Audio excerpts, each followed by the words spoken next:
Hello, everybody. This is Joshua Hatton with the One Nation Under Whisky podcast. I'm joined today, and as always, for this end of year, this sort of recap episode of One Nation Under Whisky with both Jason Neal, Patrick Harris, Johnston Yellen, and Jessica Rabbit Lomas.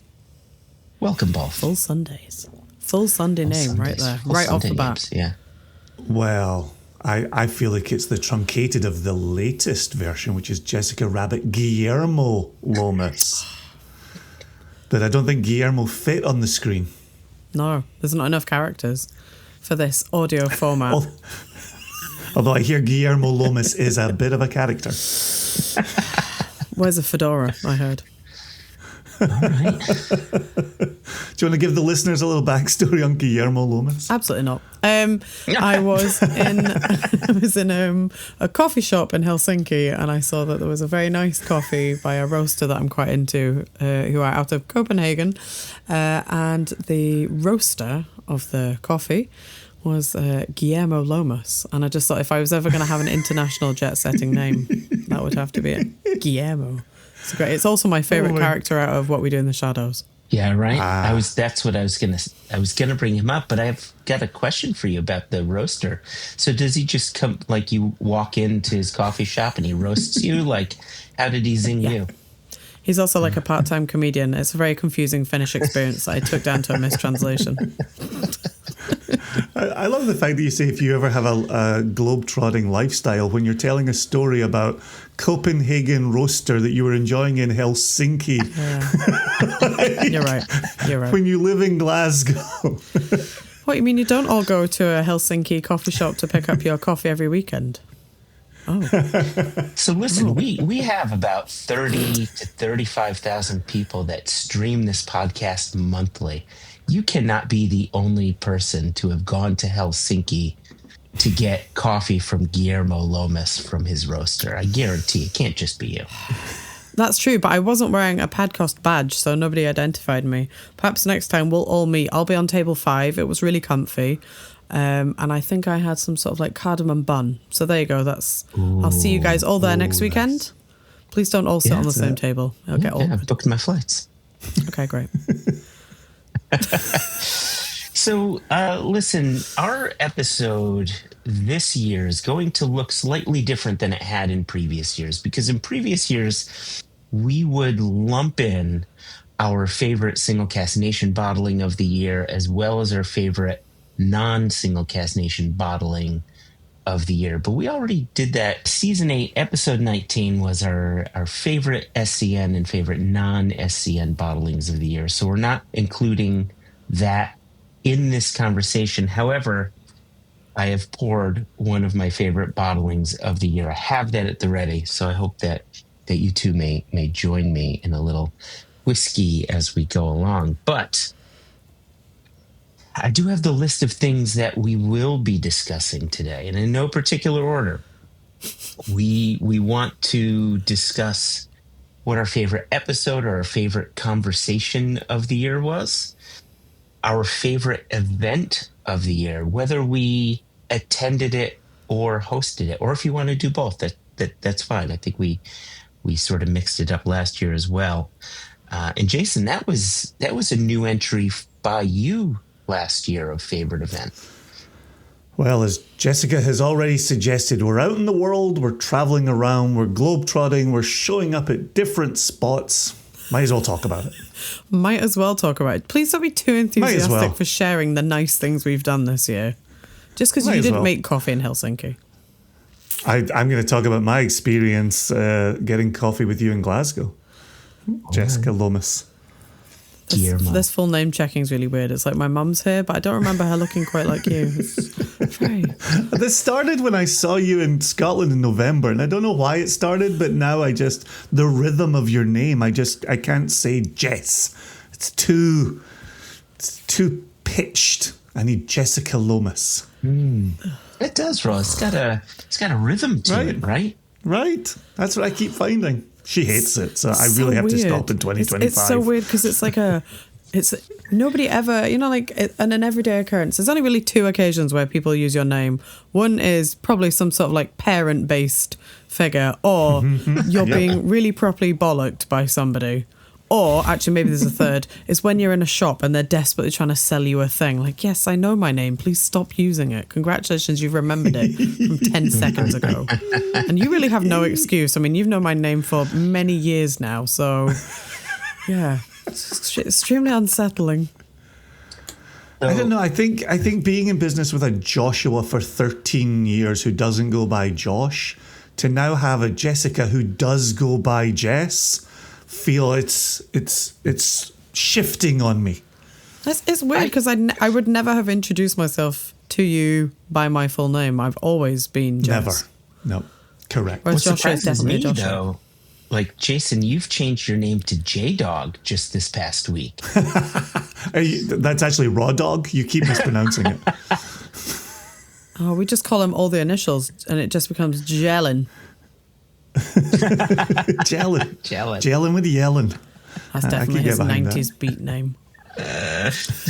All right. Sorry if I derailed this, Jess. No. I apologise. God, where have we got to? So nice events that we've all been at. What else is on our incomplete list of things? The most notable distillery that has grabbed your attention this year for whatever reason that you want to insert.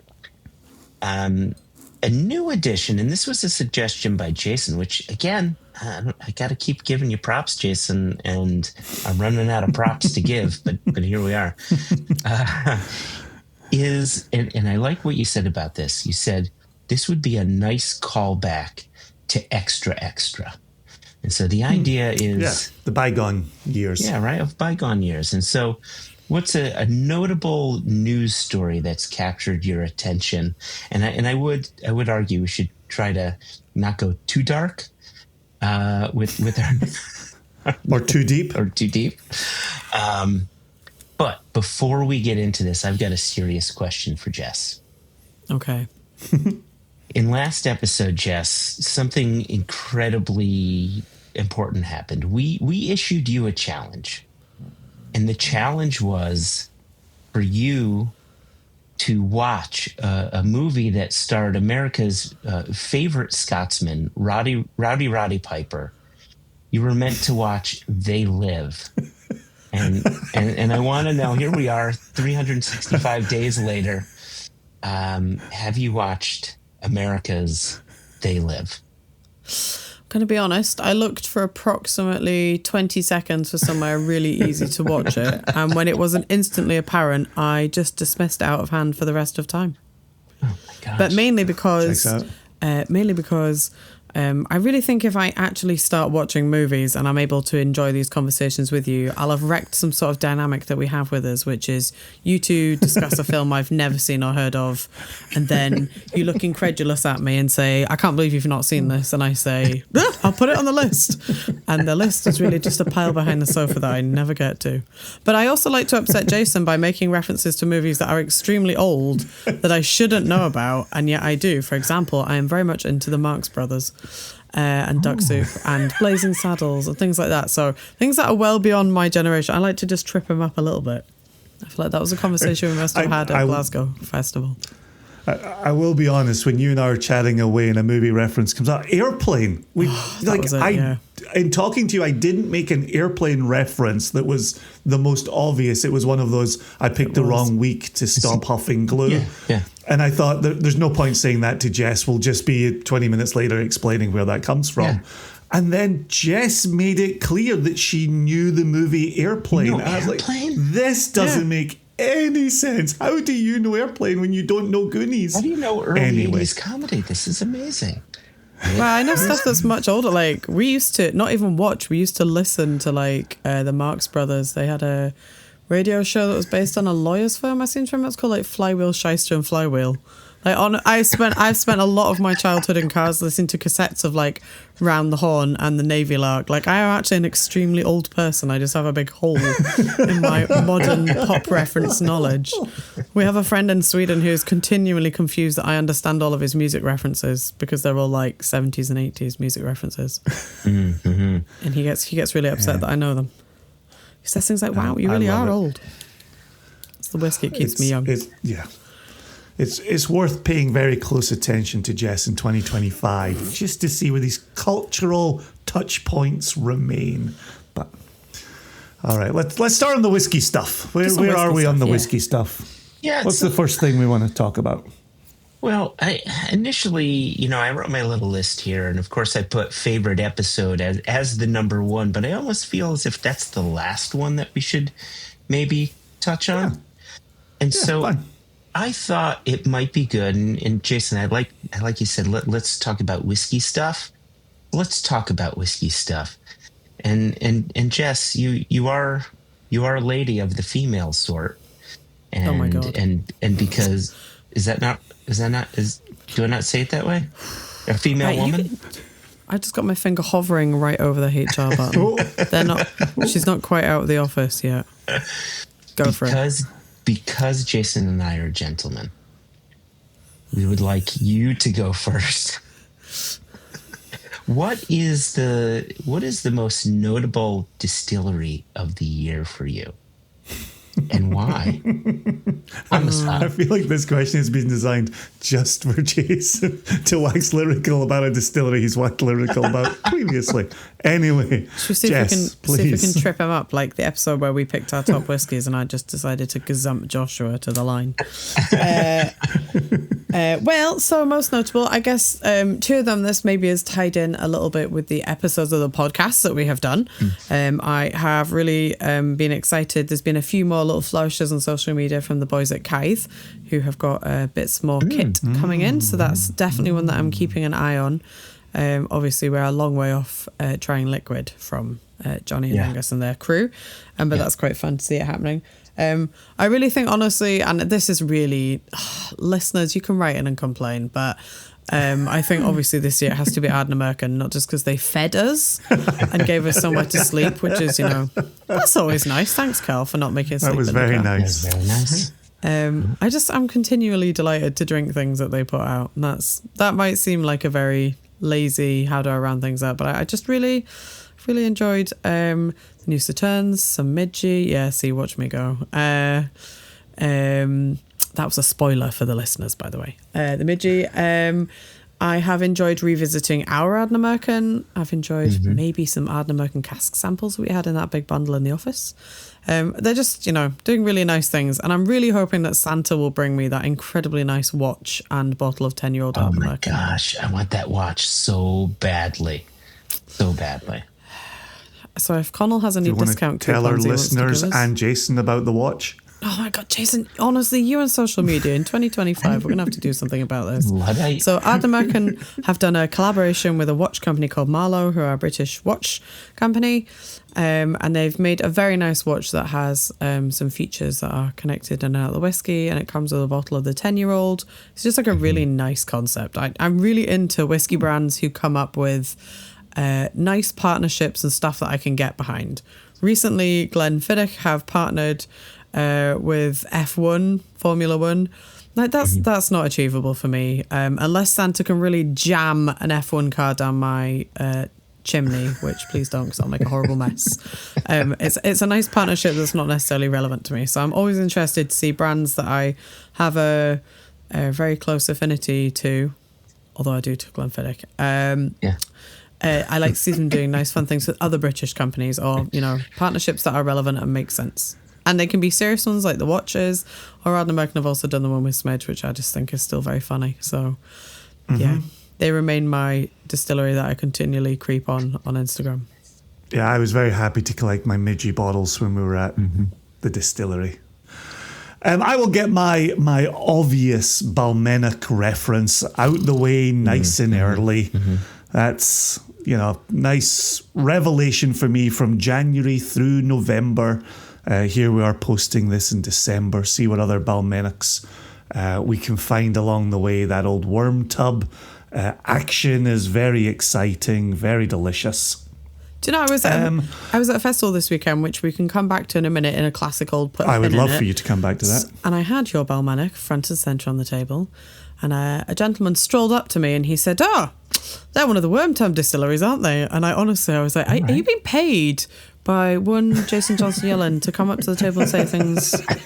I said, "Is the next thing that's going to come out of your mouth, I'm really very much into a Balmenic." And he said, "Do you know what, I am?" And I was like, "Oh, I feel like this is a Jeremy Beadle moment. I'm on camera here. Jason's in the next room watching this, feeding it in through an earpiece." So there you go. Turns out there are more people like you. It's a Sisyphus moment.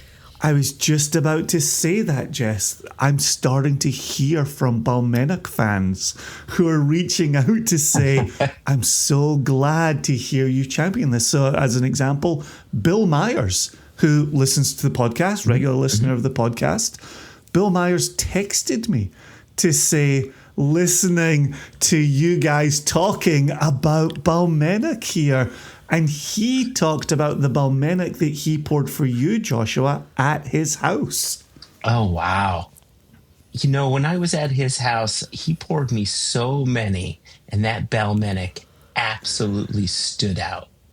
Right? Incredibly generous, right? Yeah. Known for his generosity when you show up at his place and outside that as well. But yeah, I was blown away. I didn't know Bill had my phone number, and I got a text from him about Balmenic. So he has everybody's phone number. That's it. You mentioned something, boom, he's on you. I don't know how he does it. He works magic, that man. Yeah, this is definitely a thing. Yeah. So Balmenic regular listeners, this is not a surprise. This is me trying not to belabor the point. Have you got a Balmenic fanzine definitely set gets a up? mention. I feel like, have you got a fanzine set up yet? You know, that you guys, because obviously nobody who's a fan of Balmenics on social media, so you have to communicate like analog. You all write chain mails to each other. Old school, like DIY punk rock show zine. Yeah, when I was at school, there was like one of these. It was rumored to have been started by, and it wasn't true, but it was rumored to have been started by a very famous TV show called Blue Peter. And it was one of these, you had to when you got the letter, you had to photocopy it and send it on to 7 other people, like really old school spam mail. Right? But you had to go, we didn't have a photocopier.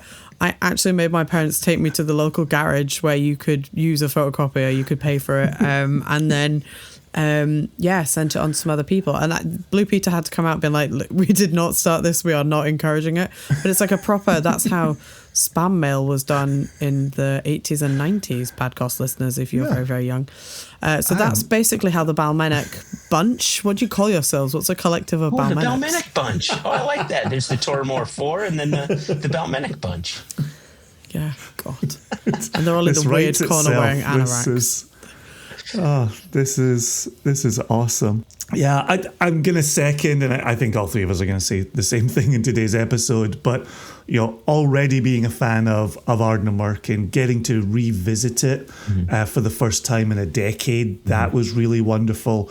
The hospitality from Carl was absolutely second to none. That felt very warm, very welcoming. Getting to go down the beach a little bit, down the jetty, share some drams. It's that type of experience. And one of the reasons I want to circle back to it is, as we select casks for the nation, we're always connecting the people we believe in with the nation. And so, clearly we'll circle back to this a little bit later today, but, our friends at Westland, our friends at Virginia Distillery Company, right? When we then bring out casks from them, we're taking what we love about those distilleries and the people at those distilleries and putting it in front of the nation. And I think Ardnamurchan is absolutely one of those. I think Milk and Honey has absolutely been one of those and will remain one of those. And so I feel we're not just selling whiskey. We're doing our very best to connect distilleries to whiskey fans. Yeah. That's really important to me. And so to be at Ardnamurchan, to be with the people from Ardnamurchan, to stand next to the stills at Ardnamurchan, hugely, hugely important. And I will rest my case there. He's back down to writing things for the Balmenic. He's like suggestions for, I've been to recent distillery visits and I think we should do. Dear Balmenic Bunch, please join me.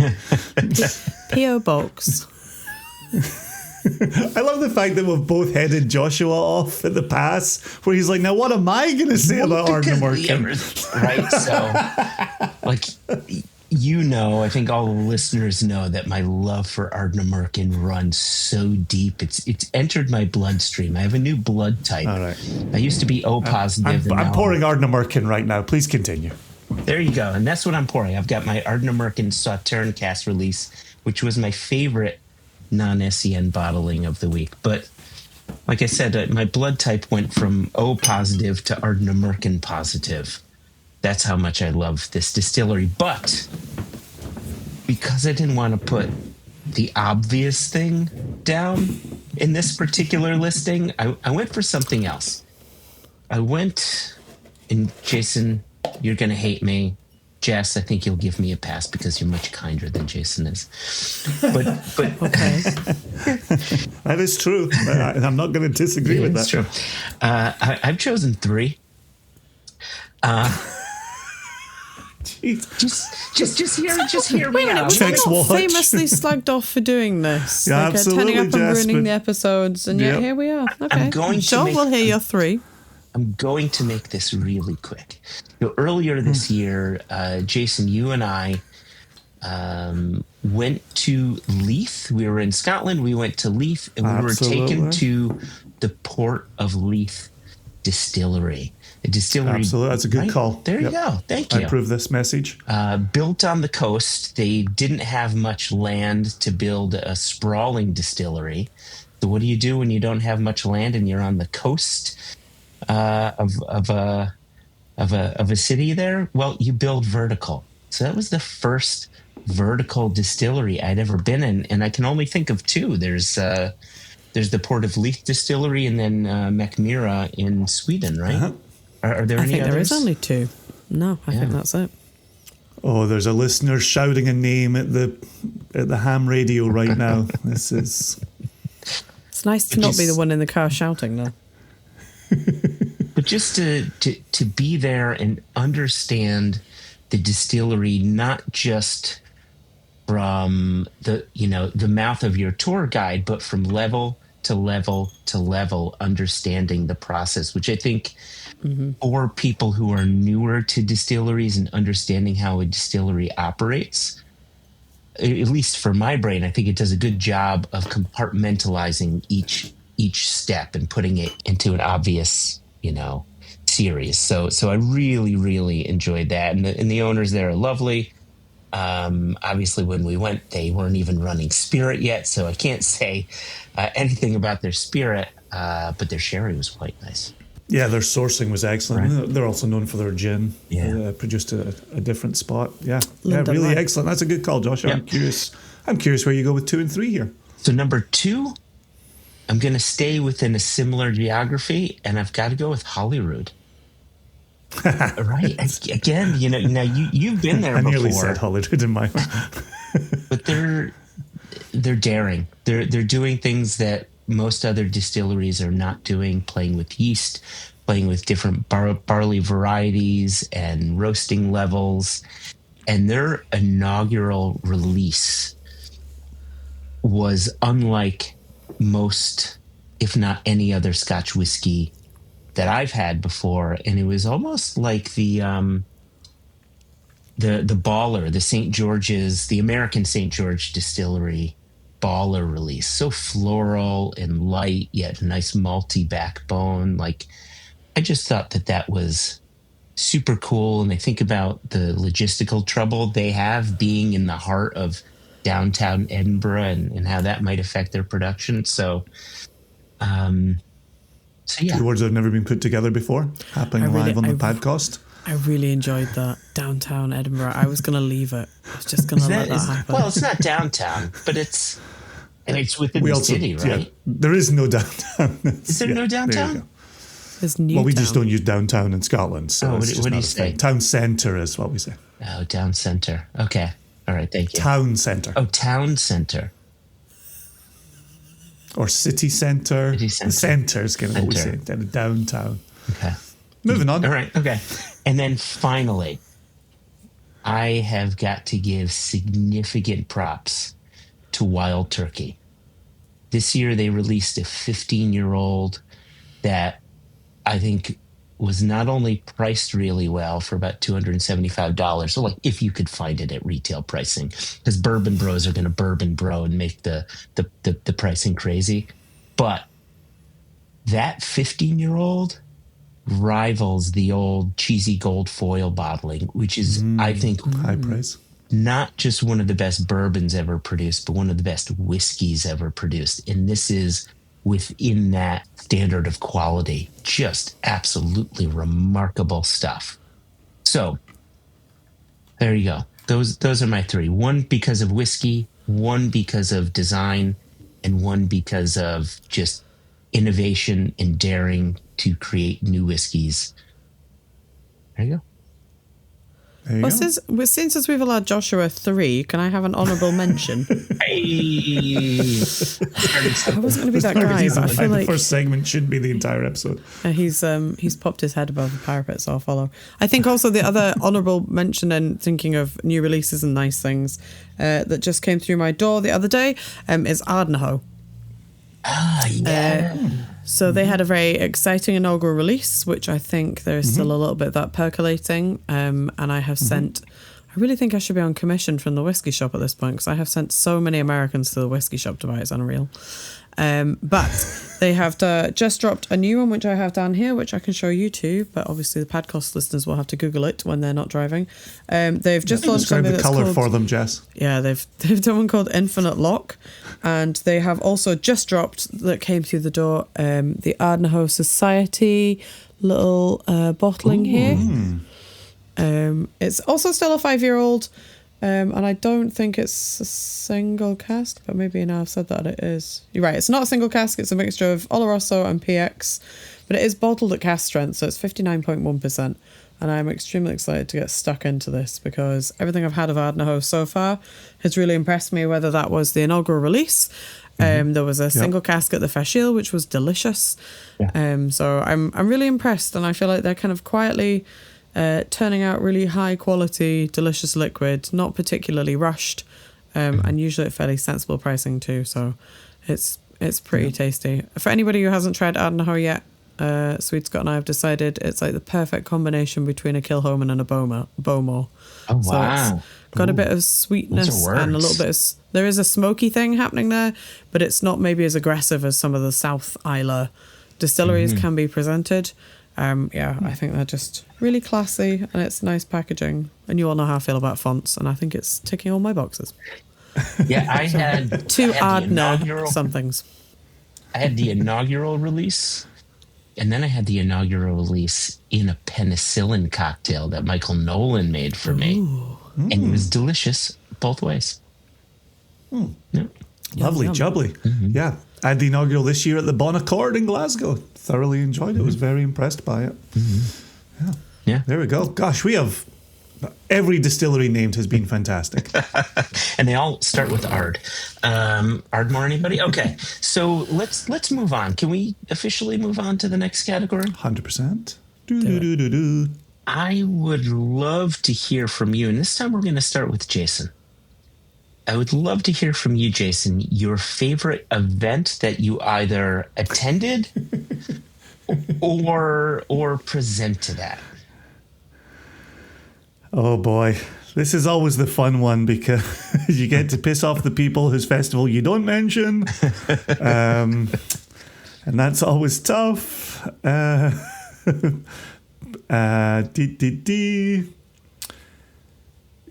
may also piss off the person who wasn't at one of the festivals when he was meant to be. That might get a little tricky and dicey. I'm trying to think, where have I been this year? What have I done this year? Clearly, I have to mention Fog City Social. I think I already waxed lyrical about Fog City Social on an episode of the podcast this year.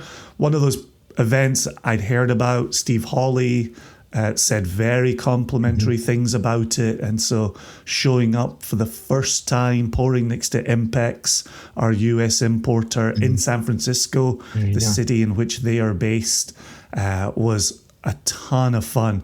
Well organized, very knowledgeable group came out to support Fog City Social. Mayer does a terrific job of co-running that with the rest of his team. Really tremendous. And I will be there. I've already committed to this year's event. There's little talk about when it will actually happen, so I'm not going to say any more details there. But looking forward to get back there. Always good to get back to San Francisco as well, see the people there. And then obviously, if I can have a number two, getting to pour next to Jess and Sweet Scott at Glasgow's Whisky Festival. And the thing that most excited me, most made me happy, besides the two very kind people that I was pouring next to, besides the very kind Nation members and podcast listeners who showed up to say hello, was seeing people come in the door and come straight to our table to get access to everything we had on the table. And we ran out of one bottling, the older Glengarry, in the first hour of the first session. Because people knew to come to us. You know, we were just pouring so fast for people who came straight to us. And I know that next year's Glasgow Whisky Festival will have even more people heading straight to the single cask Nation table. So to see what Jess and Sweet Scott in Dore have built in pouring at that event year after year was magnificent. And I enjoyed celebrating that on the day. So thanks to you bunch for your efforts in Glasgow, Jess.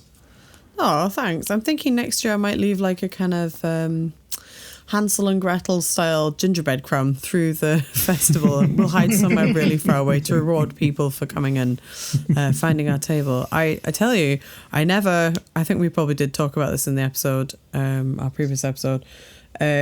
I've done Glasgow Whisky Festival in various formats for quite a long time now, and I have never gone through liquid like that. It was insane. The fact that we were out of liquid a solid hour each session before the end of it was amazing, quite ridiculous. So fear not, next year I shall return with more liquid. Hopefully we'll have had a whole series of new releases to play with by then. Oh, for sure. Lovely stuff. Just out of curiosity, was the number of people in the 2024 Glasgow's Whisky Fest the same as 2023? And therefore you're just getting more attention? I think so. And I think the second session was slightly smaller. I remember one of the volunteers saying, but I think we're kind of in the same ballpark. So wow. There you go. Huge festival. That's saying something. Yeah. With multiple rooms to wander from room to room, experiencing the very best that the industry has to offer. So, we more than held our own that day. That was a really special feeling. It was tough. Okay, so right, if you have, Jess. if you've nominated Glasgow, I will not add to that. I will tell you. And one of the reasons why it sounds like, I don't know if it's coming across, dear listener, I feel like I've accidentally smoked 1,000 cigarettes this weekend. I'm really wheezy. I can promise you I haven't touched a single one, hand on heart. I have just come back from Kendal Whisky Festival, which is down the Lake District. So that was our first time pouring there, but I've known Phil and Dwayne for a little while.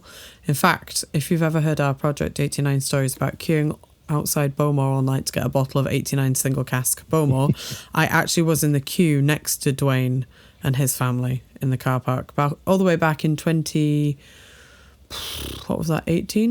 18 when that was released. So I've known both of them a little while. Phil has an incredible pub in Kendal called the New Union. Phil is definitely a whiskey geek and lover of all whiskies. His bar has a phenomenal selection of whiskey behind it.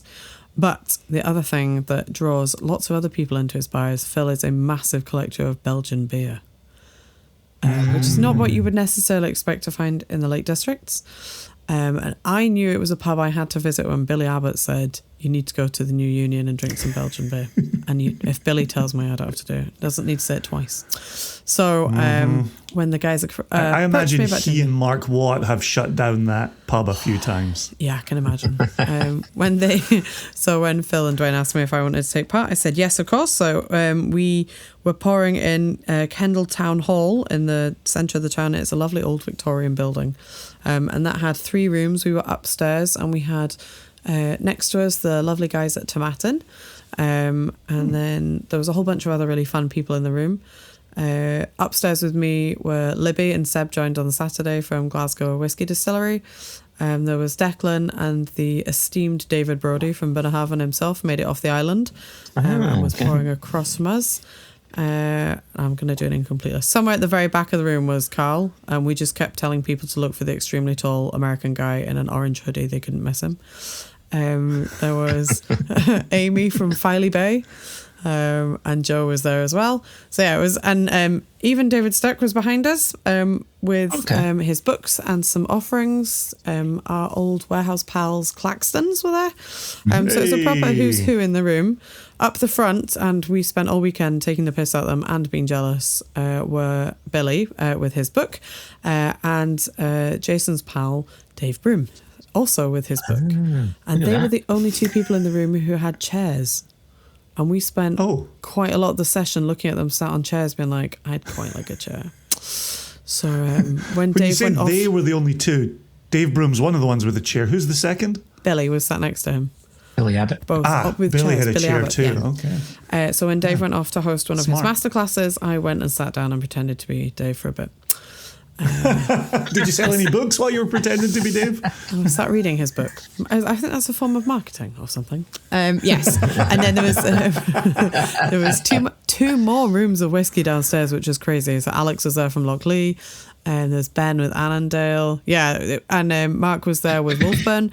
And we were super busy. I did not have any time to go and drink any whiskey. Occasionally Chris would disappear off and Sweet Scott would come back with a nice whiskey for me. But yeah, we were really busy the whole weekend, so that's nice. Slightly different scale of people, but it's also a much smaller town hall than Hamden here. But yeah, it meant that we had a lot more time Kendal. Yeah, it meant we had a lot more time to kind of do fun interacting and talking to people and talking about apparently abnormal people who like worm tubs, who readily identified by my table. Yeah, and then of course there was a lovely kind of after party back in the pub with Phil, where he said to me, "Come to my cellar," which, if you know Phil, that's sort of it's only mischief comes, isn't it? Come to my cellar. Well, it's the kind of invitation that only mischief comes. So we went as a group. Like I say, I followed Billy, so I knew I was in safe hands, and Dave and Chris. And we went, and Rocky, who is one of Billy's colleagues at Whiskey Exchange, I think. We went into the cellar, and it's honestly the most crazy selection of Belgian beer you've seen outside of Belgium, and probably even in Belgium, if I'm honest with you. It was wow. Oh, this sounds rocking. So there's my upsell for Kendal. Come for the whiskey, stay for the Belgian beer. I love it. It was really nice. What was really interesting about this festival, and why I'm really touting it as very underrated, is that people had travelled quite a long way to come to Kendal. So Kendal, for those of you who don't know the geography of the UK, is in the Lake District, so that's kind of northwest bit of England. But there were big whiskey groups of people. The guys from the Southport Whiskey Club were there. There was a whole bunch of people come from Liverpool. At one point, I thought I was being overtaken by people from Birmingham, including Ben down at Annandale. And then I realised it was all okay, because Ian Allen was across the hall from me with his colleague Zach, who is a proper Leeds lad. And then we found all the people from Bradford, so it was all okay. There wasn't many of us, but there were some Bradford people there. Yeah, so it was just really fun. I was really interested to see the mileage people had gone to come to the festival. I think Glasgow attracts a lot of local people and a lot of people from Scotland. And it was just really interesting to me to be in a different location with people from a really quite big spread of England had come all the way. So I think that's a testament to Phil and Dwayne. And yeah, I think for this year, for all the festivals and events that I've done, I have really enjoyed all of them. But Kendal, I think, was a really nice way for me to kind of close out 2024. And somewhere circulating on the internet, God, somewhere, there is a picture. So Kendall have a dram of the festival, and the favourite dram of the festival, whoever wins it, a bottle of that is poured into a giant Glencairn, like the one that you could wear as a fishbowl over your head. And then it's passed around the pub, and everybody has to drink out of it. And in a post-COVID situation, COVID never happened. That really is incredibly It started in Wuhan. It started in Kendall. But luckily, I was press ganged into it, and the reason I did it was because the dram of the festival was Bunnahabhain 21-year-old, and you can't say no to that. So there is a video I've seen, a video and a photograph of me being passed this glass and drinking it, but I am scowling at it because the whole time my brain was like, think of the diseases in here. But the other half of my brain was going, delicious Bunnahabhain. So if you find that picture, people of the podcast, I'm not really furious about the situation, but I'm just explaining why my face looks like that. So, the person who gets to drink the last dram at the bottom of that fishbowl Glencairn. Oh, gosh. It's very confusing as an That's experience a because right there. you're handed it like, as if it was a beer and you should chug it. Yeah. You're handed it as oh no, you don't chug whiskey. You're right. It was handed around everybody who'd been exhibiting. So in theory, we were all professionals, right? And you put it as it's coming to your face, you're like, must not chug, just take small sip. But it's also quite a long way to lift up towards the liquid is coming at you for quite a long time. It's very, yeah. Anyway, so I feel like in a post-COVID world, you could fill the fishbowl Glencairn, but then give everybody an empty Glencairn and let them just fish a little dram from the communal fishbowl.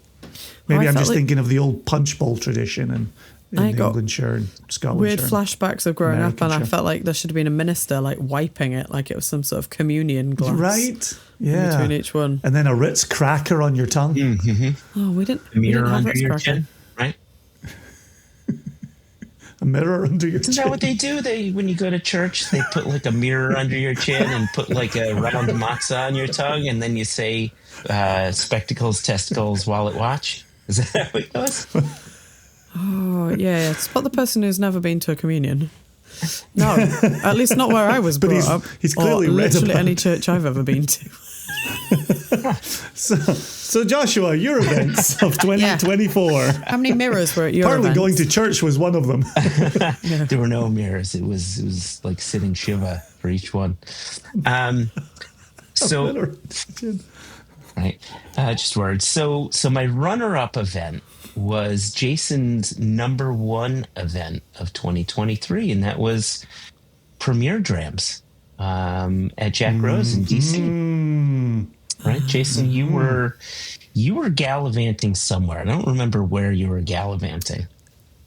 I was at the wedding of Andrew Miller, the Champagne of People. That's right. So in Boise, Idaho, with my wife, of all people. I traveled with my wife in 2024. Amazing. We might never see that again. You've done that at least once this year. Did we not have a hostage situation where you were claiming it because you were at some tenuous connection to your wife's work, or you'd broken into a hotel? that was the second time I traveled with my wife. Correct, Baltimore. I was in Boise with my wife. I was in Baltimore with my wife. That's it. Those are the two trips. End of story. Do you only travel to beginning with a B? Yeah, exactly. Well, as a member of the Balmenic bunch.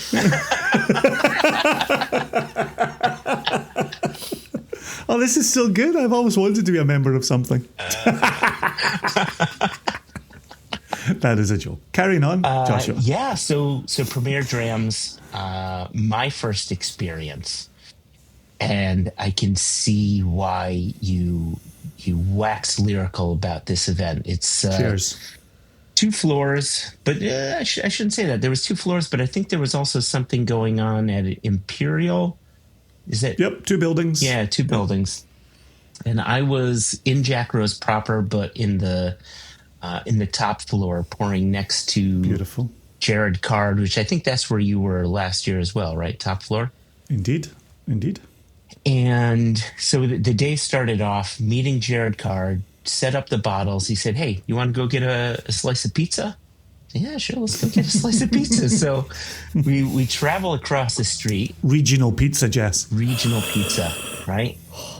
So there's God's Own Pizza, which is, of course, New Haven. Then there's the atrocity that is Chicago. There is the greasy mess that is New York. But then there is the full-sized 12-pound baby that is the slice of DC pizza, which one slice is in a full-size pizza box. Yep. It was the size of my torso. Like, it was just enormous. Yep. There. Regional pizza. And it's what, $5? Used to be $4. This was no, they've increased the price. This was $7.50. Oh, that's inflation / post-COVID. That's a disaster. Right? Thanks, Obama. I would not give them the money. So I promptly ate 1/10 of that slice, and then people started flowing in, and I don't think since the moment those doors opened, I don't think I saw Jared the entire time because I couldn't look to my left. He was to my left. I couldn't look to my left because I was bombarded with new people, with Nation members, with Padcast listeners. And at any given time, we were 4 to 5 people deep. Yep. And that was just, and the conversations were great. And sometimes, you know how you do these events, right? And you have conversations with people, and the people behind them are usually doing the eye rolling, the looking at the watch, the should I go over here and come back kind of thing. Everybody was really patient. Everybody was cool, waiting their turn, wanting to know about our whiskeys. And it reminded me, now granted, I was rarely behind the table at the Jubilee events, but I was with the people in the crowd at Jubilee events. And the people were similar. They were patient. They were there not just to taste the whiskeys, but to get an understanding of the whiskeys and the distilleries. And I loved that. That's what whiskey is about to me. And I just thought that was really special. And I could start going on with an incomplete Joshua Hatton list of the number of people I met and the number of people who was like, oh, can I get a picture? Which is always weird when people want a picture with me. I just don't get that. But this was why I didn't name drop Matt Bishop at Glasgow's Whiskey Festival, because then you have to go on beyond that. So I didn't do it. I did not name drop Matt Bishop on purpose. Joshua? Thank you for not name dropping Dr. Matt Bishop. I did not name drop Matt Bishop. I'm telling you that. There's a nice picture we should share to Facebook if I didn't already of me press ganging a whole bunch of guys from the Watch of Life. There was also Keith Duncan there and a whole gang of them. Yeah. There's a nice picture of Jason with them before things got really cray at the table. I think there might even be photographs of liquid still in a bottle at that point. Do we know if Bishop is in the Balmenic bunch? Right, he's a B. I'm sure he'll tell us. Well, there you go.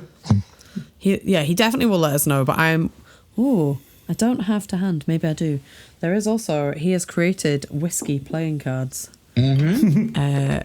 You mean these cards right here, Jess?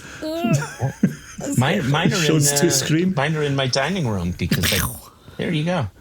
Yep, those are the cards I use to play gin rummy with my kids. Hey, so you're not a Rummy Cube family? Oh, what? Rummy Cube? Don't know. Israeli game. Look it up. Oh, okay. No, I don't know Rummy Cube, and I will check it out. Israeli game. Okay. Handily on the back of here, Matt has listed all the distilleries, so I don't need to do some sort of Darren Brown trick leafing through the deck of cards really quickly. Balmenic is not listed, so I'm going to say that means he's not in the Balmenic bunch. Oh, wow. He couldn't get the rights.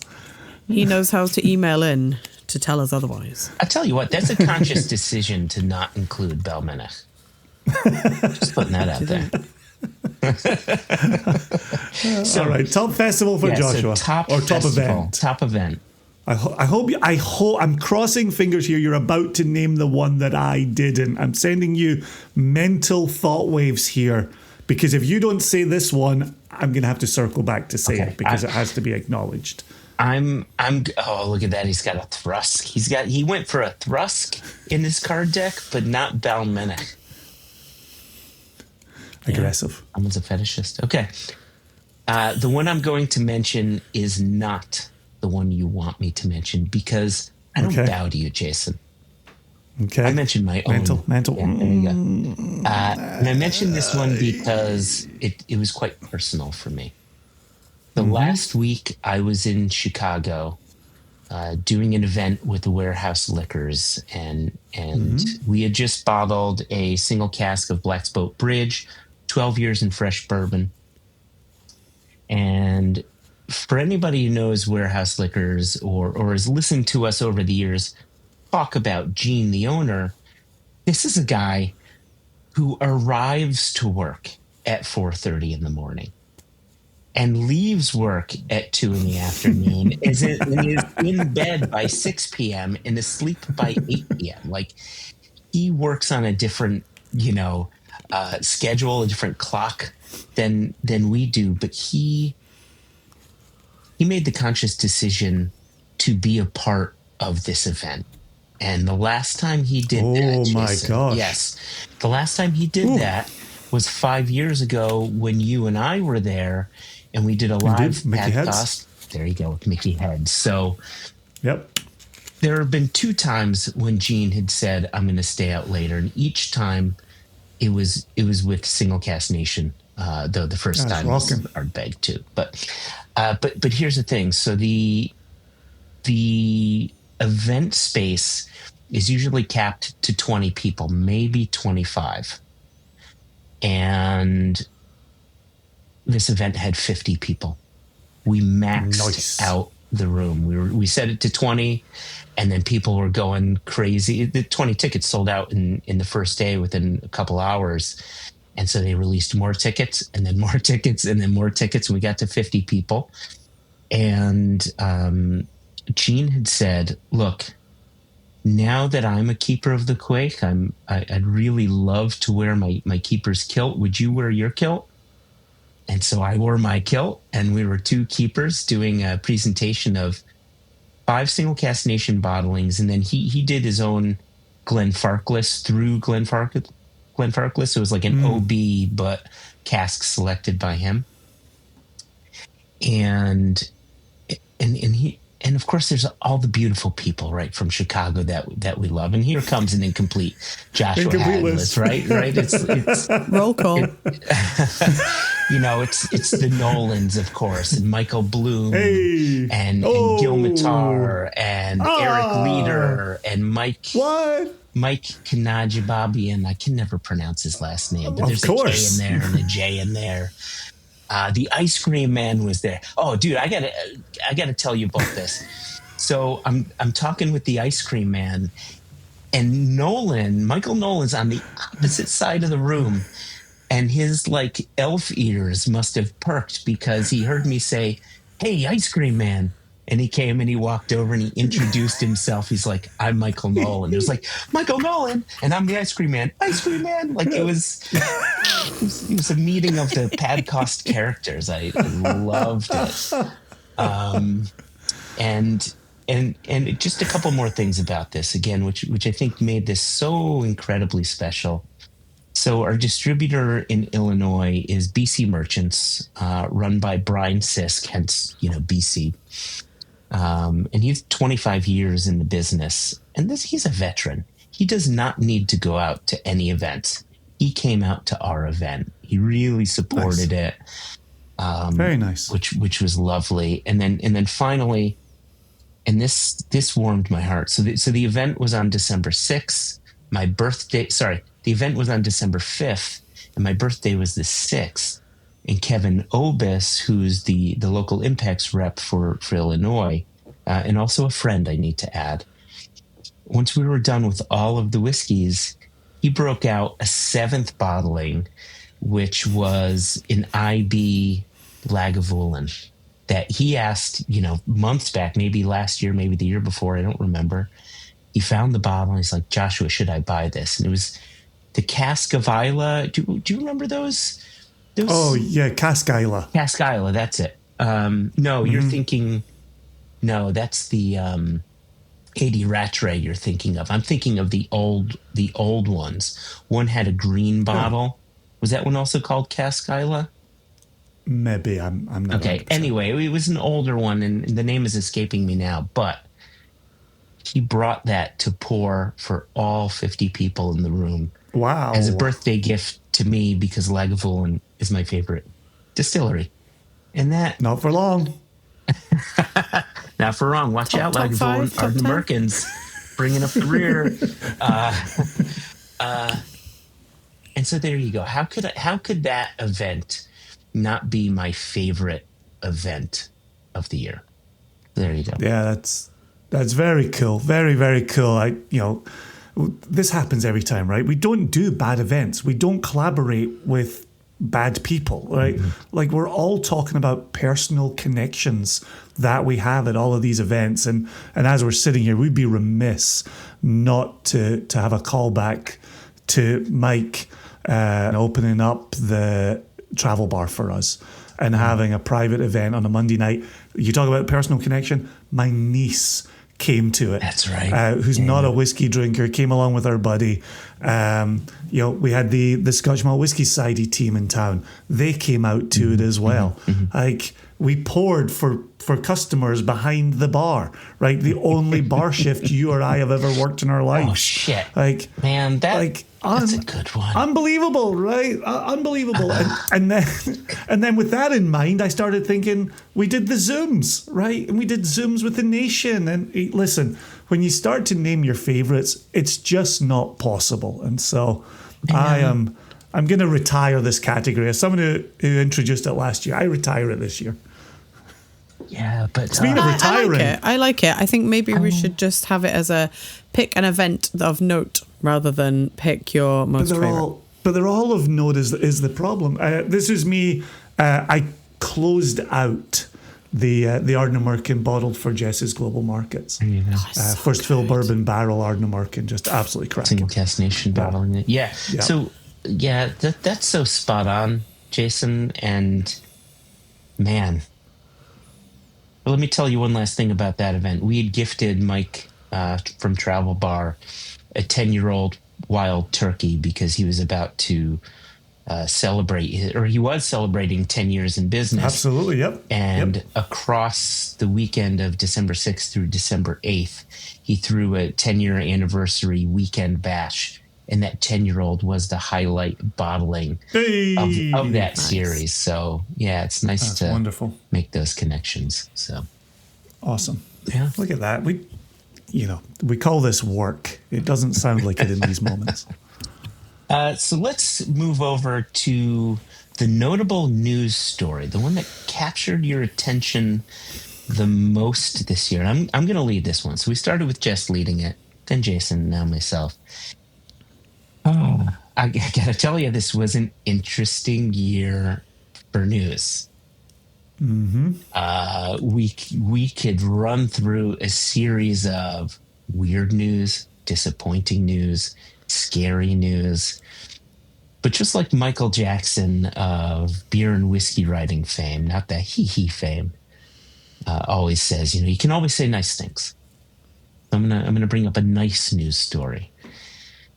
And it all gets back to personal connections, and that is the January 4 announcement of Single Cask Nation joining the Artisanal Spirits portfolio. We led the year. Look at that. The biggest whiskey news of the year was us, and we led the charge. And here we are, 13 going on 14 years of business, and in 2024 we've had our biggest year yet. From the number of casks we bottled to the just to everything. And what a nice positive way to start what was a difficult year and ended up being a good year for Single Cask Nation, where some other companies had difficult or more trying years. And so staying on a positive note, it's that we joined the Artisanal Spirits Company portfolio. And people, I love this. People have stopped asking, are commiserations or congratulations in order. More and more people are saying, what a great move for you guys. And they're noticing the bottlings that we're putting out, the distilleries we're starting to highlight because we weren't able to do that before. And it felt really good. So there you go. That's my notable story of the year. Yeah, I like it. Glasgow's Whisky Festival certainly had people coming up asking very knowledgeable questions about the whisky industry and how Single Cask Nation fitting within the ASC portfolio fit within that larger industry. I really appreciated the questions that were coming out. Jess, I've got one ready to go. I don't know if you want to continue this in order. I'm happy to give you the floor. Happy to see if we've picked the same. I think it's pretty unlikely, but I'm happy to see if you have picked the same. Yeah, I'm going to stay close to my Scottish heritage, and I am going to focus on the scary and the negative on the heels of Joshua going down the positive path. I can't stop thinking about it, and I mean that most seriously. I look at Mackmyra and the bankrupt notification there. I look at the more recent news for Waterford calling in the receivers. And I think in this current landscape, this current global condition for the industry, we're very lucky, I'm putting a positive spin on it, to have the nation, to have ASC behind us.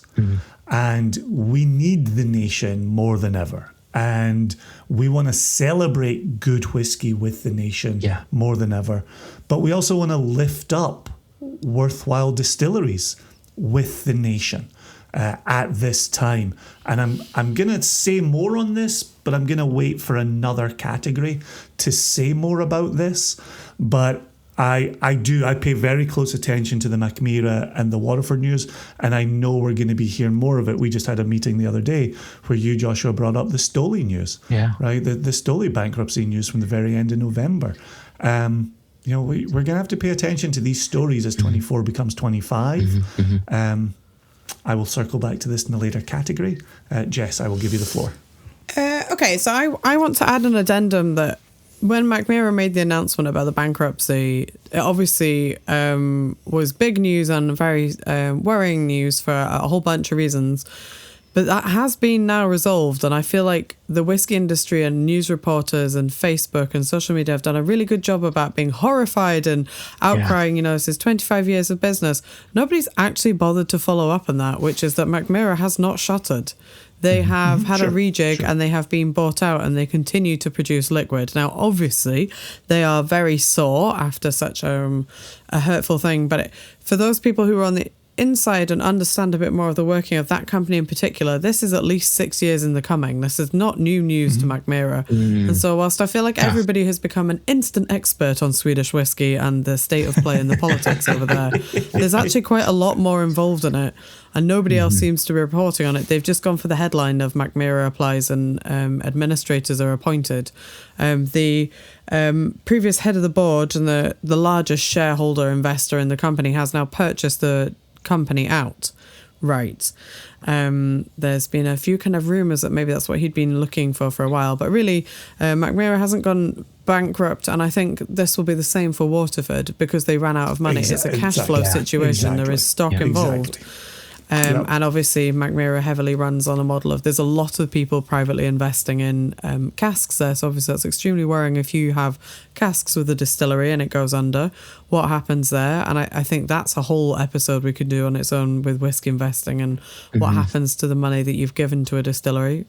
Because Sweden is a monopoly, the whole idea of purchasing casks from a distillery is even more complicated than it is here in Scotland, which I will not take up too much of our time discussing. So it's interesting to me that we all jumped on the bandwagon very quickly discussing what a terrible thing it is, which it is, but nobody's done the follow-up work. And I suspect we probably won't see a follow-up to Waterford either, who I think are hoping for some sort of a similar situation of a buyout, not for a complete dismantle and closure, because they also have a lot of liquid that they're sat on. So there is assets that can be raised there.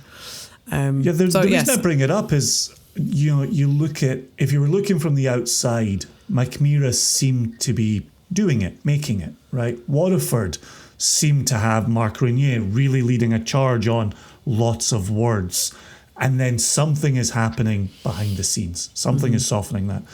And if you can have two very public global distilleries have that falling down of the dominoes, think of the distilleries we're not hearing about, right? Think about the mom and pop distilleries who are working every day to keep their lights on and their doors open. Cash flow, of course, is a huge issue for all distilleries. And imagine you don't have the mouthpiece of a Marc Renier getting the spotlight on your distillery. Yeah, like there are significant challenges day in and day out.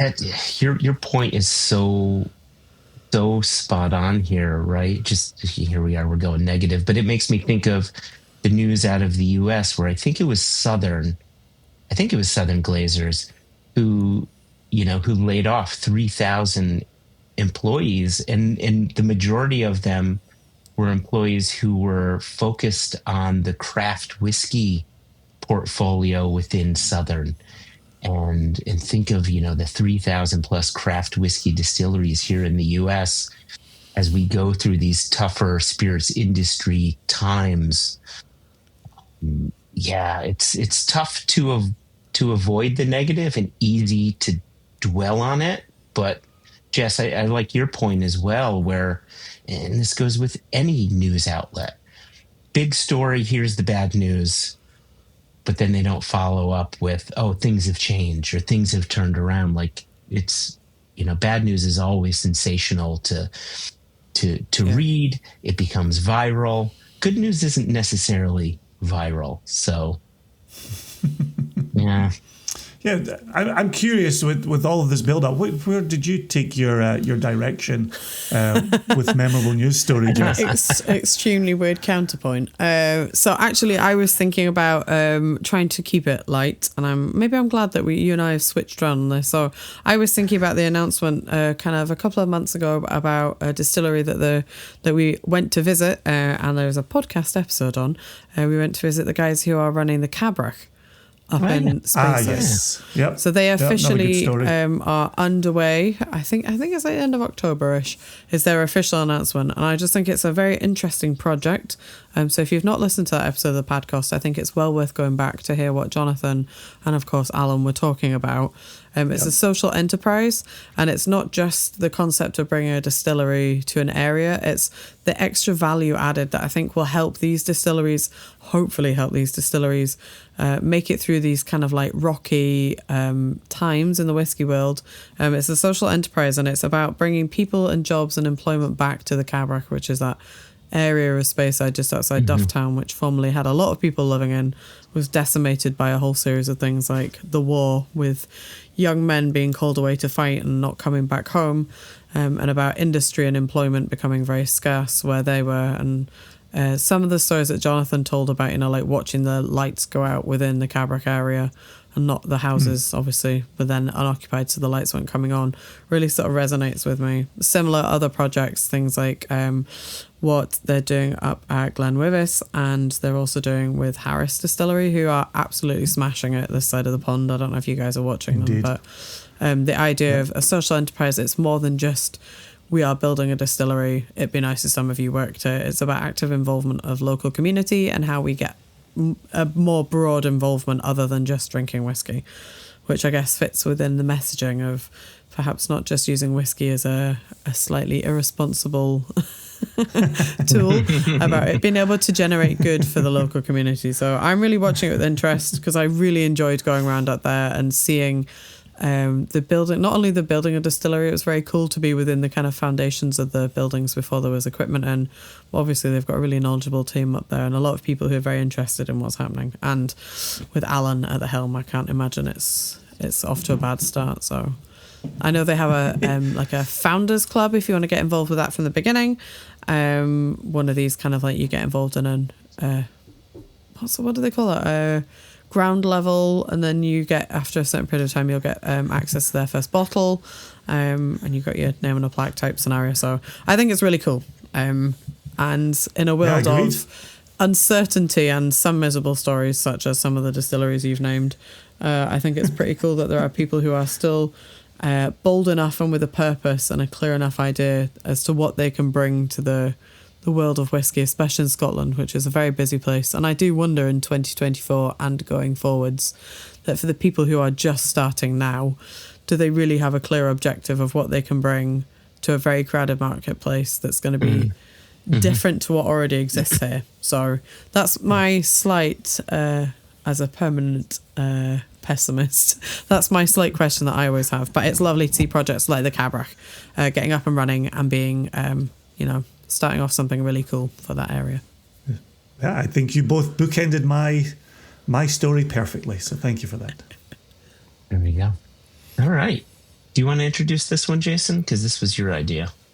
Yeah, if I can double back to what I was starting to move towards in the memorable news segment, is the Whiskey Advocate Top 20 list came out in early December, and we all looked at that to see who may have made it, who might we know on that list, and I could not have been happier to see both Westland and Virginia Distillery Company on that list.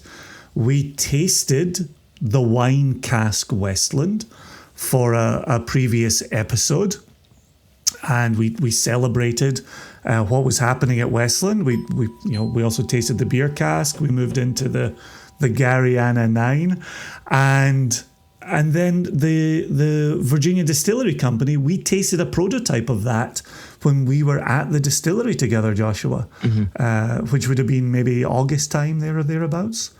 August, September. How does time work? Yeah, and it was nice to see that bottling in a store shelf just last week. It's nice to get that little preview on the shelf. So right, and when we tasted it, we said, this is so seasonal. Like, this is going to crush in its season. A gingerbread stout, Virginia Distillery Company offering. And so to see, and again, not just those bottles of liquid, not just those bricks and mortar American single malt whiskey distilleries, but the people who were behind those distilleries. And we name names all the time. Amanda's always the name we represent VDC. Anna's always the name we represent Westland. There's entire teams of people with them as well. But to see them be recognized on that list, huge achievement, well worth celebrating. And to have consumer eyeballs on a category in America that still needs ratification. We've harped on this in 2024 and nothing has come back from the TTB. I believe Steve Hawley is growing hair just so he can pull it out at his level of frustration with the government and this ratification here. We all want it. We all want to see this. We need to see this. Having a ratified category would make a ton of sense. And yet we wait into 2025. I'm not going to go negative. I'm going to stick to the positive. Having friends on the top 20 list who work diligently to make this industry better every single day. I celebrate, and I'm pouring because I gave my wine cask sample to Jess and we only tasted the gingerbread stout sample on site. I'm pouring Westland Gariana 9 to celebrate this achievement. And not just to put it in Jess's face. Jess, do you have any Gariana 9 over there in Glasgow? Funnily enough, no. Sorry. What a sad state of affairs that is. And I don't even have any of that wine cask left because you gave us it as a sample. I think we drank it in an airport. Hey, I'm glad to hear that. And again, right, just to speak very honestly, while I'm very, very happy the wine cask made it to the Whiskey Advocate list, I'm glad that resonated over there. I think the three of us are beer cask. We're Westland beer cask finish. Team beer cask. People. And I gave that sample to Jess as well, so I don't have any of that here. I will say, in an honest, and I'm always happy to admit when I'm wrong, in an announcement mainly aimed at regular correspondent Florian Tausch. If there was anybody who was going to make me like red wine cask whiskies, of which he is a massive fan, Westland were going to have to be the ones to do it. And I do like it, but I know that if I had two of them in front of me, I would reach for that beer cask every day of the week. Every day, yeah. Which I do have a beer cask, but it's too far away from this mic for me to grab. And I know that if I try and make a swing for it, this will all go horribly wrong. So the lovely Anna did send one my way. So I'll just have to crack that open when we're done recording. There you go. There you go. Celebrate the festive season and the Westlands achievements. So there you go.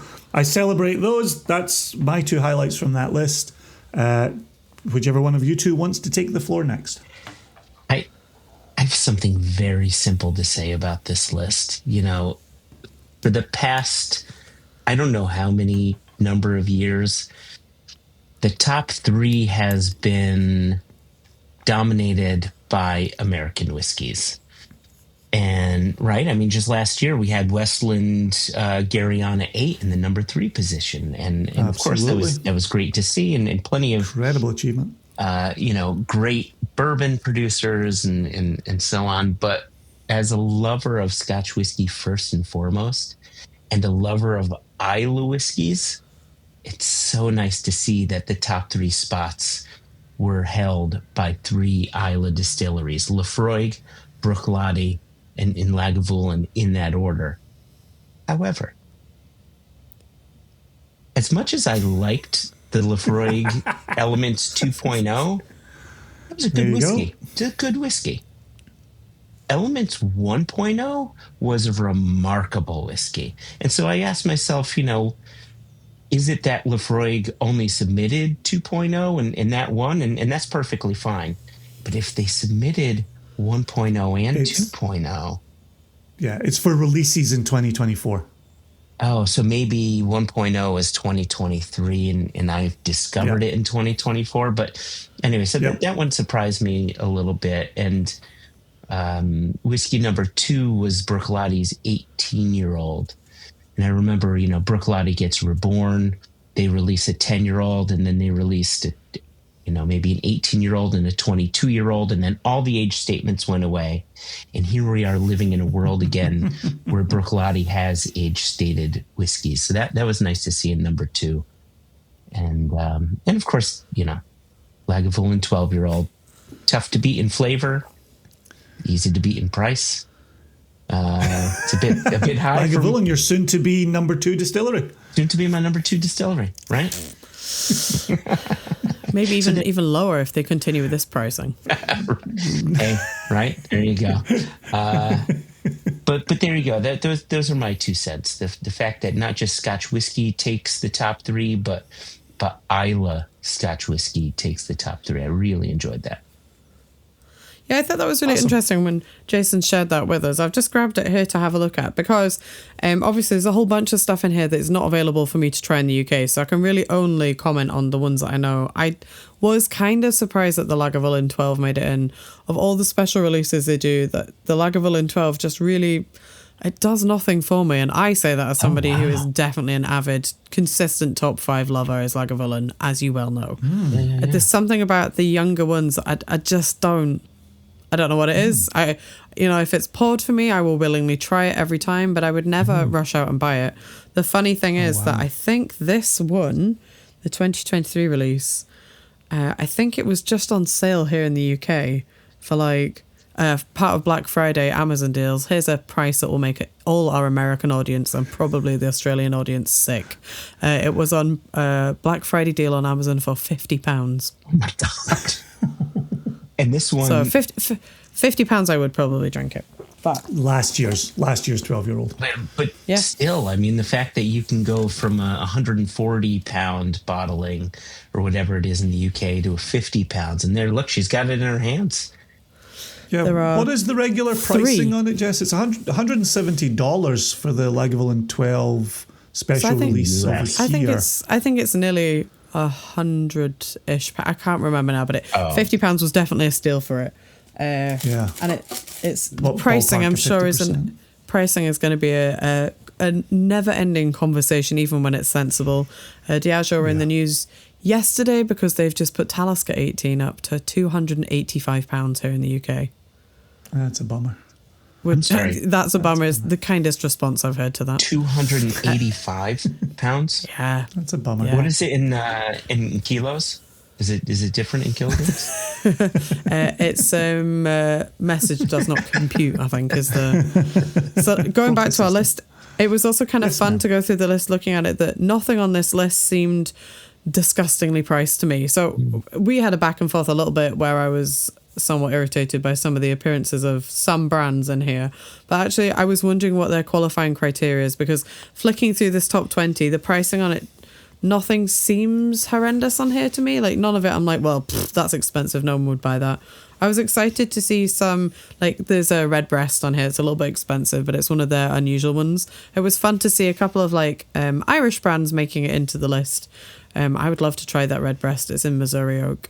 All the Redbreast special editions I've had recently have been absolutely stonking delicious. $200? $200 sounds expensive. Oh, man, the Shevitz. Wow. Okay. That's Okay, right in so- the ballpark for Redbreast, though. For the last few years, No, their that- numbers have only gone north. Usually I'm actually attached surprised to it's age only statements, though. 200. Yeah.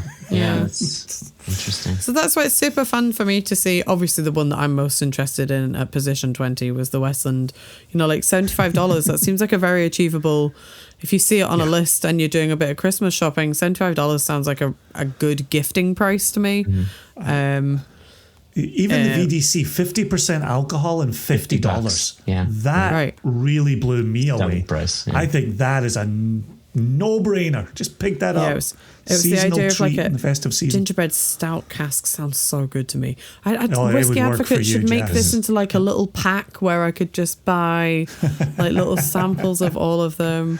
There is another Advent Isla of distillery ours. represented on this list that I'm also interested that they're, yeah, it's kind of the obvious, if that makes sense, like the obvious Islas. There isn't a Bowmore on this list. There isn't a Kilhoman. You know, like I don't know. That's what I mean. I wonder what the criteria for making it onto the list is. I'm always interested to see these like listicles of top 10 or top 20 or you must buy these, because I love the idea that as whiskey drinkers, it gets us all talking and we all have a little bit of a discussion and, you know, inevitably we decide that whoever's put this list together actually knows nothing and we know much better. Well, I think for your benefit, the benefit of the listeners, Jess, the criteria is they take their tasting notes from 2024. They look at the whiskies that scored 90 and above. And when they are doing their issue reviews, they know what they're tasting, they know what they're talking about. At the end of the year, they take all of the plus 90 reviews and they then sample those blind. Yeah, that's right. And so they just simply review the best whiskies in front of them. And then they kind of make arguments for, here's the quality of this one. Here's what I enjoyed in this one. Here's what I think was the runaway success of the group. And then that's how they get 20 up to number one. Mm-hmm.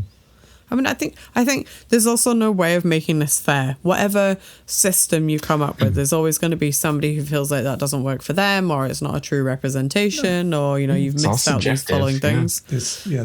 Clearly, one of the this is criteria merely Whiskey Advocate's top 20 of the year, right? And that's what we love about these, is we're chatting about it. We're having back and forths. Yeah. Can you imagine trying to blind score a bourbon next to an Isla, next to an American single malt?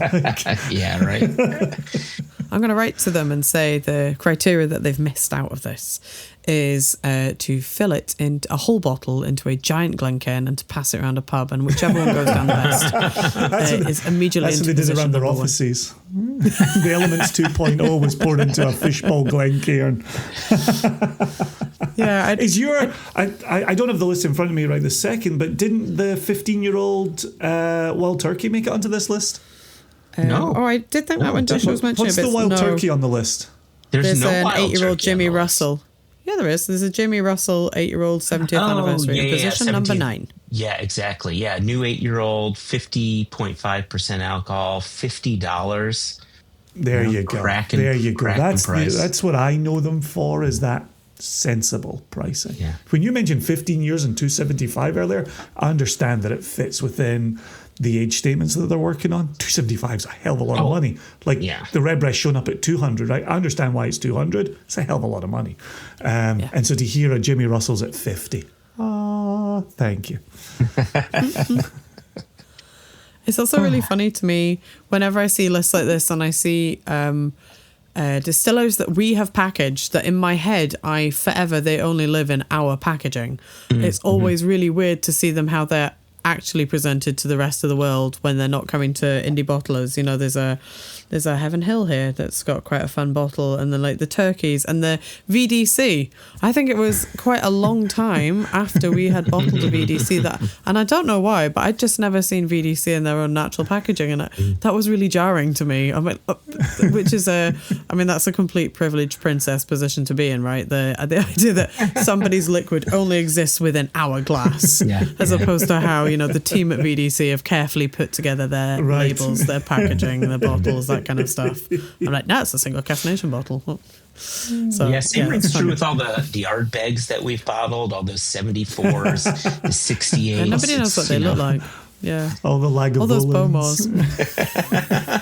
We, you know, to be fair, in one way or another, we have bottled each of the top three. That's right. That is very true. That is very true. What do Whiskey Advocate don't know anything, clearly. What next year? Just write to us at the podcast. We'll sort it out for you, lads. It's okay.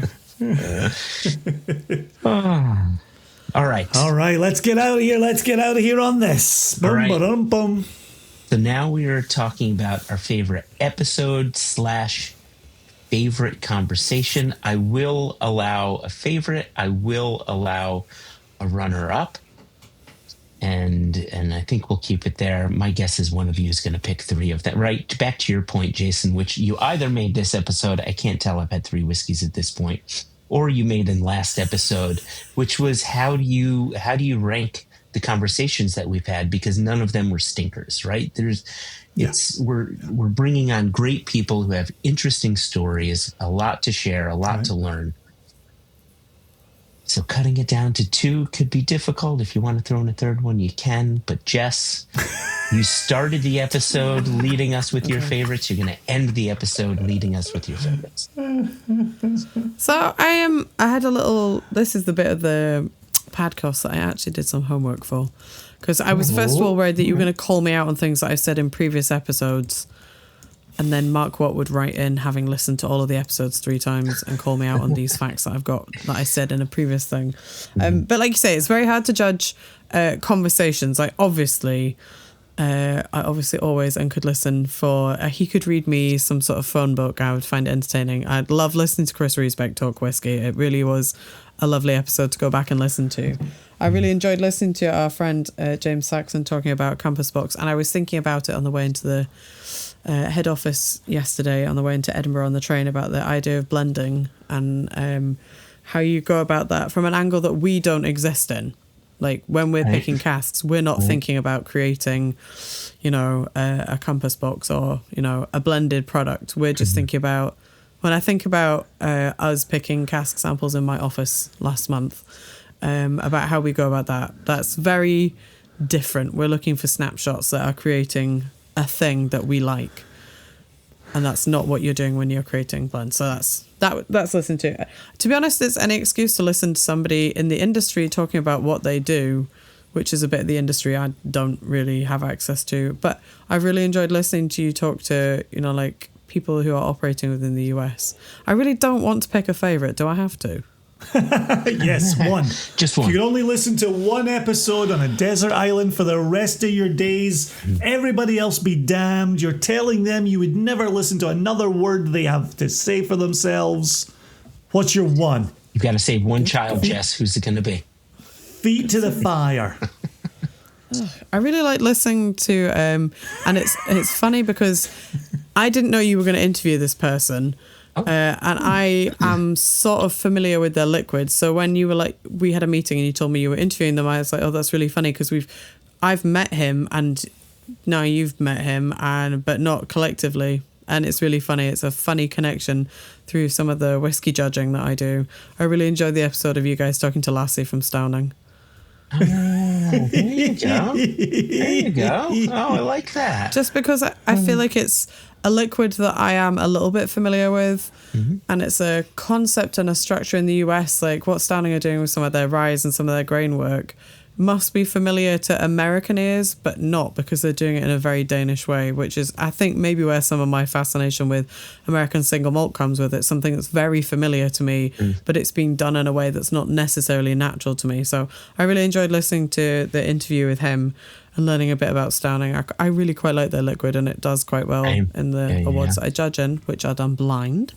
There's no bias there. But I just think it's interesting to listen to producers talking about their liquid, how they got to it, and then for you guys to kind of all bump into each other in that way too. I just thought that was really fun. Nice one. So that was a great my final interview as well. answer. And I bet it's not what you expected. No, I love that a lot. If I may go next, Joshua. Please. I think with this question, it's always easy to have the kind of the most recent or the second half for the last couple of months in mind. And so I'm actually going to clear the decks by saying, number one, driving to and from Arden working with the two of you, and then having our time with Carl and the team over there was magnificent, absolutely magnificent. I thoroughly enjoyed myself. Earlier this year, we spoke to James Saxon, longtime friend, very good lad within this industry. Having him on the podcast and then missing him by hours in Austin was painful to me. But having him on and getting him on wax was really important. I love that one. That's the decks cleared. I'm going to go back to the early part of the year for my runner-up episode, which was talking to Denny Potter and Jane Bowie. And the honesty that they brought to that conversation was immense. And when we hit the stop button on the recording, we made a point of saying to them, thank you sincerely for that level of honesty.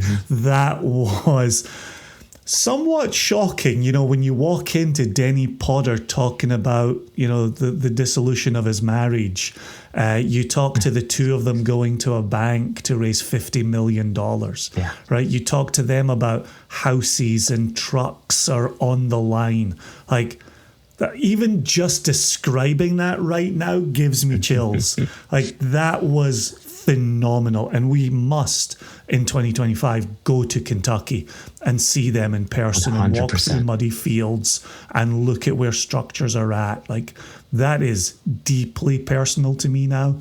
And I really want to go and say hi to them, see how they're doing, and continue to spread the word there. So that's my runner-up, which then brings me, and the reason for this, the reason for this entire preamble, I'm going to pick the episode that was last bar one, which when I went to Virginia Distillery Company for Barrel Boot Camp, that was the realization of a dream that I had for 2, maybe 3 years when I first heard they had Barrel Boot Camp.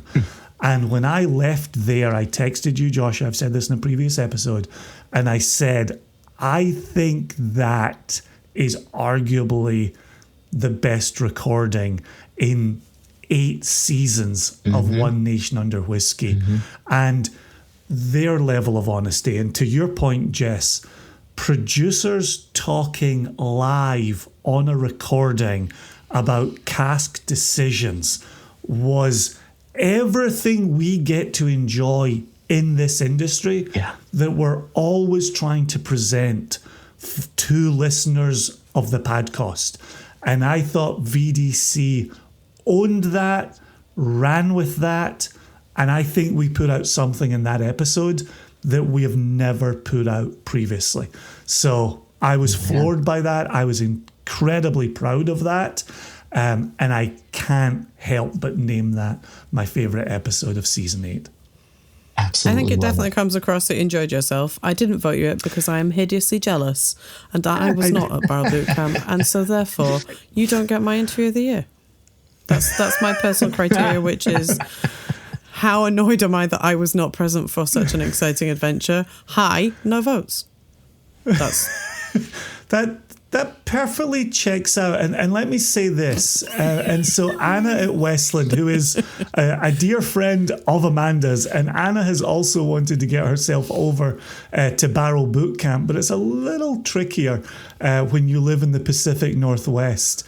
Anna texted me when the episode went live and said, "Your," and then 2 capital words here, "your pure delight in the warehouse with Amanda and Co. is gosh darn adorable." And I was like, my work here is done. Yeah. That is everything I need to see, hear, and read. So it was a blast. It was an absolute blast. And I wanted to communicate that to the listeners of One Nation Under Whisky. Well, I got to tell you, the number of listeners who have reached out to just talk about being a fly on the wall to that experience, it was fascinating. Like, they just felt as if they were there with you, discovering with you, experiencing the honesty there. That's it. So yeah, job well done. Cheers. More of that in season 9. Yep, for sure. So I've got 2. I've got a runner-up, and then I've got a top, plus I have an announcement that's connected to this. So my runner-up is the conversation we had with Chris Respect. And right, listening back to that, here's a guy that we've known from, likely before Single Cask Nation started, right? He's one of those whiskey faces that we've known forever, and a guy that we've respected.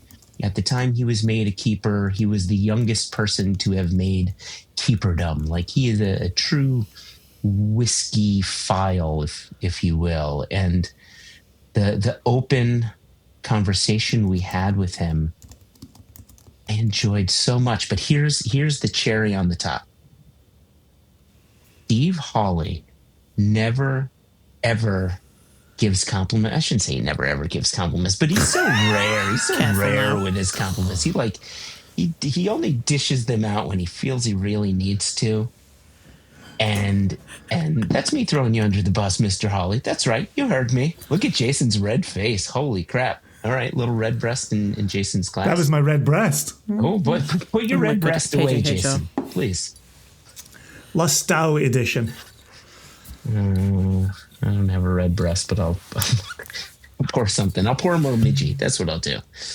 Actually, it's important that I pour a little Mormidgee because it is excellent. So having Steve Hawley reach out to you and I, saying that we absolutely knocked it out of the park with our conversation with Chris, like, when Steve says nice things, we've done an okay job. God, this isn't going to make our next meeting extremely awkward. I might just call in sick for this. I have he's growing hair to pull it out. So yeah, right. I have as my counter to your about these 2 fine men of the whiskey world. They go fishing together. So I don't know if you've got it in the US, but in the UK there's a TV show which is Paul Whitehouse and Bob Mortimer. They go fishing, and the whole TV show is like them fishing. And that sounds like a very dull premise, but they are both hilarious and excellent characters to have. Just watching them do their thing. I would like somebody in the US to commission an American version of this, and I want it to be those 2 fishing. I would watch that. Just them in some canyon somewhere fishing, living the American dream, just shooting the shit. I wonder if they're having interesting conversations or just enjoying the silence. I imagine. Or both. That's the magic of the TV show. Yeah. So if there are any TV producers or commissioning editors listening to this podcast, you can have that for free, provided that I am still able to access watching it in the UK. All right. Let me say what my favorite is here.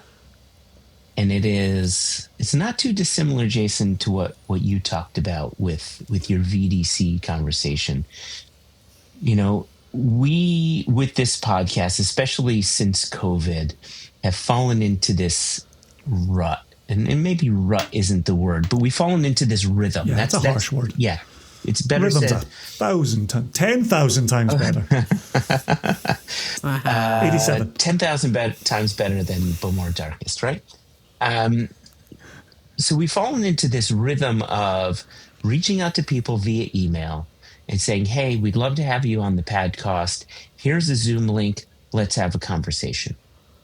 And we have phenomenal conversations in doing so, right? Lisa from Stunning, right? Yeah, from, Respec, from Foul North, and the list can go on and on and on and on.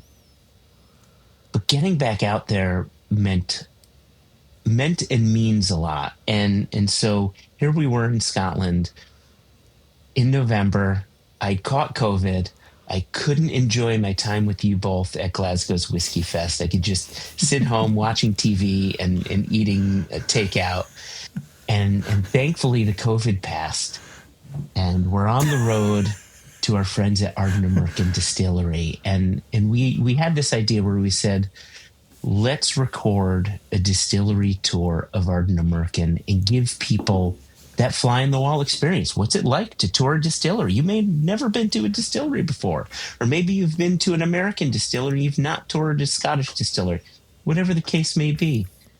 And the number of people after us releasing that who reached out saying, I felt like I was at the distillery, I felt like I was in the group with you all, was awesome. And there were a few times, like when I'm editing that episode, and we're all wearing mics, and my mic is connected with Carl's mic, and your mics are connected, on separate tracks. And I'm editing and I'm talking with Carl, and I can hear you guys having your side conversations because, you're behind me as we're walking to the warehouse, or you're in another section of the warehouse. And at first I was like, man, I wish these guys would shut up. It's making my editing got difficult. But then I said, you know what? This is what happens when you're in a distillery.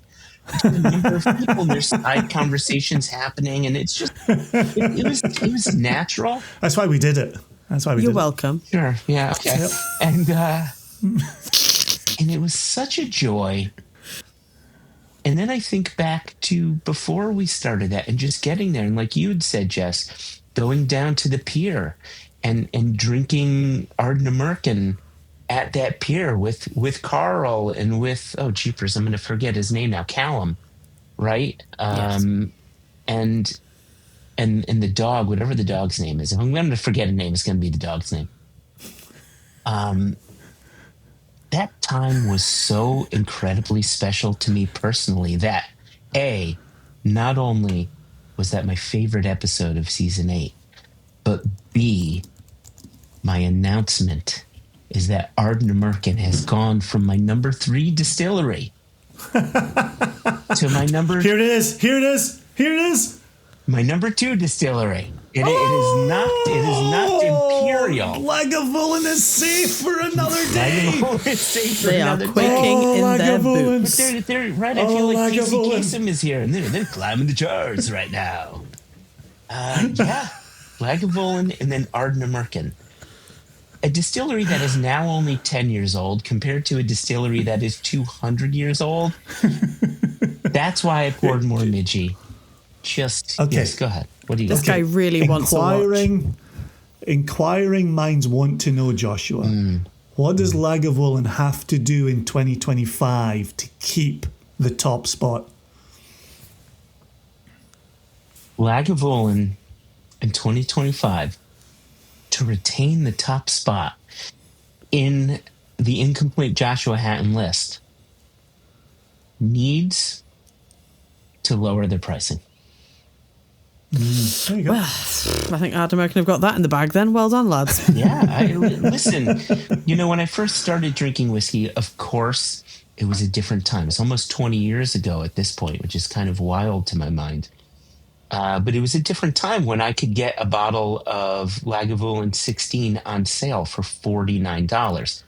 I understand that we're living in a different time where more people are interested in whiskey.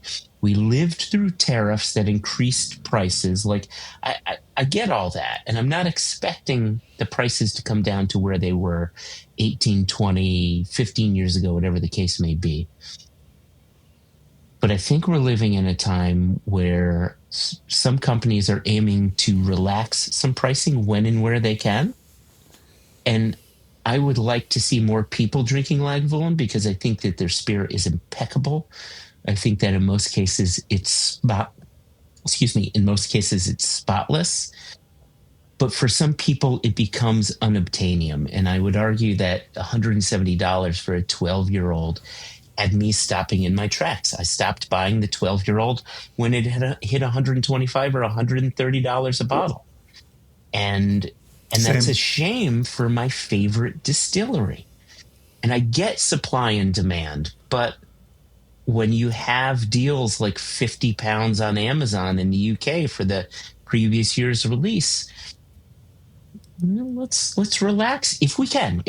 I'm right. I'm not part of Diageo. I don't know their company. I don't know, what their budgets look like. I'm not on their accounting team, but I think that there may be room to let others in. And if there is room, I hope they make it possible. I would like to see more people come into whiskey and it's not just them. I think there's a number of companies who have done this because whiskey's become so popular. It's gotten to the point where whiskey is not necessarily for everybody. And I would like to see prices come down so more people can come into the fold. I will say this to you in anticipation of 2025 and the tariffs that are going to be reenacted. I thought we were going to make it the whole way through this episode with no mention of that. Okay. Not going to say that. As somebody who once had Lafroig in his top spot, and they lost that to an up-and-coming, wonderful, delicious, affordable distillery. Don't be afraid. Don't be afraid to let go of the past and welcome the future into your heart. God, and if we ever needed to convince people we're not a cult. Aren't we, though? We're not a cult. I think the bigger question is, how badly does Ardnamurchan have to fuck up to not become my favorite distillery? They just, release after release, cask after cask, are continually knock it out of the park, whether it's peated, unpeated, a marriage of the two styles. And we'll certainly be releasing more Ardnamurchan than Lagavulin in single cask Nation livery in 25. Oh, that is very... spoiler! Well done, you. For someone who doesn't always release spoilers, well done, you. Yeah. I think the thing that may do it for Joshua is when we found out the entire Ardnamurchan team are massively team dog and not team cat. Oh my gosh. Yeah. Oh, they've just hit every last one of them 1.5 cats. 1.5. This has been a perfect way to wrap up the year. This is always this itself is a highlight of the year, right? And you know what? Can I use and abuse this whilst we're wrapping up as a little? This week I have confirmed my attendance. I am going to be going to, and this sort of ties in with my thought about the Cabrach. I am going to be at the Spirit of Speyside Whisky School. Hey, I'm going back to whisky school. I wonder Jess. if there's any Padcast listeners who are also going to be going. I would love to hear from you if you are. If not, I'm just going to force whoever has signed up for it to be my friend instead. But it'd be really fun if there were Padcast listeners who were also making it Speyside. I had found out about this because obviously Springbank Whisky School is very famous and it has a waiting list that is longer than my patience allows for me to queue for it. So I had asked my friend Chris Coates, who's the editor of the Whisky magazine, if he knew of any other things that I could do that were sort of whiskey fun and a bit more than just kind of classroom learning. And he had recommended it. And the thing that sealed the deal for me is that the school is headed up by Alan Winchester. So this is a way for me to have access to Alan that won't require a restraining order. Yeah, right. There you go. So there you go. To other Padcast listeners, when I signed up this year, hoping that maybe I'd get a last minute space. They said no, and our 2025 is full. We'll put you down for the 2026 and let you know if any spaces come up. And I did get an email saying that there was a space. So I've made it onto the end of April in 2025. I will be in Speyside doing the whiskey school. So I wonder if there's anybody else out there who's on it as well.